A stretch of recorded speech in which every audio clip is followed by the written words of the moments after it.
Hi everyone, Carter Krishnaiyer here for the Kingfisher on Beyond the 90 nationally televised game. We just saw what happened, right? Miami FC has 7 or 8 shots on target. I'm not sure how many in the 90 plus 4 minutes of announced stoppage time. Pittsburgh has none. Miami FC is controlling the possession, although Pittsburgh had some good chances, right? It was a fairly even match, but Miami FC deservedly ahead. A great goal from Bonfiglio, who had some chances earlier in the match, hit woodwork twice. Also missed one where he was in space early in the match, which normally he would put on frame.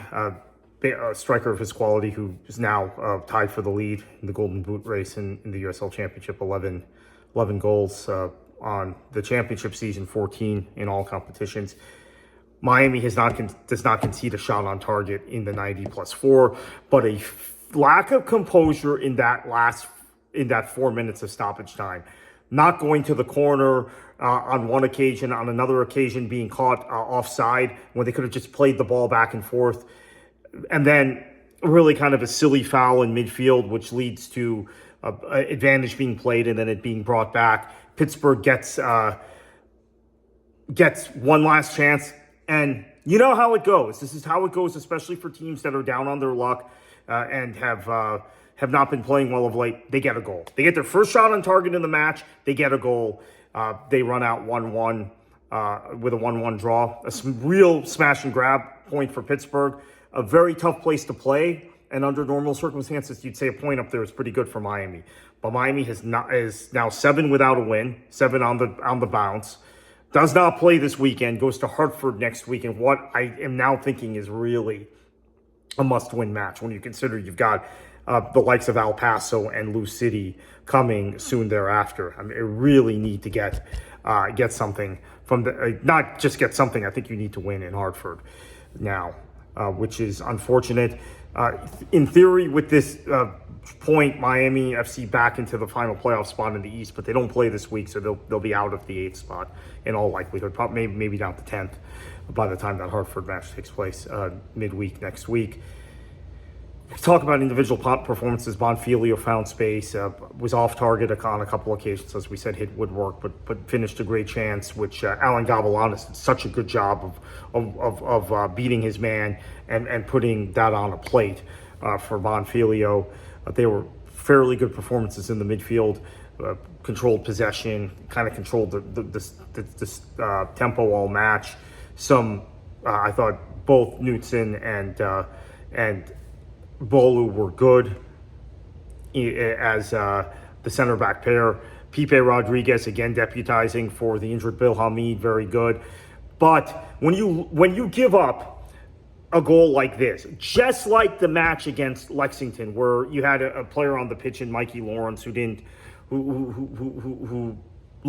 kind of lost his mental focus, and that led to a goal and a late dropping of points. You've now got 4 points in the last 2.5 weeks that Miami FC have dropped in just bizarre circumstances, right? Late in stoppage time. This was the very last kick of the match. That was one of the last touches of the match.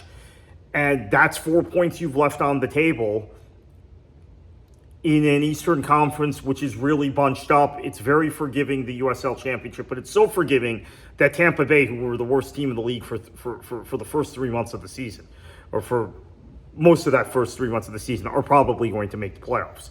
So it's forgiving, but only to a point. Because it's so forgiving, teams that have played worse than you for much of the season can easily pass you in the table. And I think that's where Miami FC is now, where Birmingham has reinforcements. Tampa Bay is beginning to play better. Indy is hanging around. Rhode Island, we know, is going to come good. You can't leave these opportunities on the table. Getting a point in Pittsburgh normally is a good result, but the way it went today, it isn't. And I don't have a whole lot more to say. There's a lot of analysis from the match. It was a good performance. It was a very, very good performance on national television. The one ESPN appearance of the year for ESPN linear appearance of the year for Miami FC.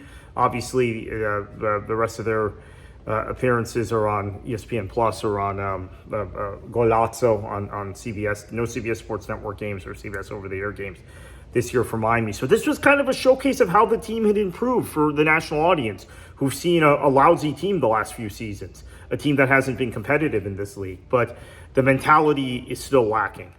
And the way Miami FC has conceded late goals in this stretch, the stoppage time winner for Tampa Bay by up in St. Petersburg, the stoppage time goal for Detroit when Miami were the better team and it was 1-0, even though they were down to 10 men, it felt like if there was going to be a goal, it was going to be one way. That was the last kick of the game, by the way, that Detroit goal. The stoppage time equalizer for Lexington, and now the stoppage time equalizer for Pittsburgh. There is a mentality problem. It's as simple as that. Go again next week against Hartford. That's all I can say. I really was expecting to make a very triumphant video, talk about all the progress we saw in midfield, the organization, the shape.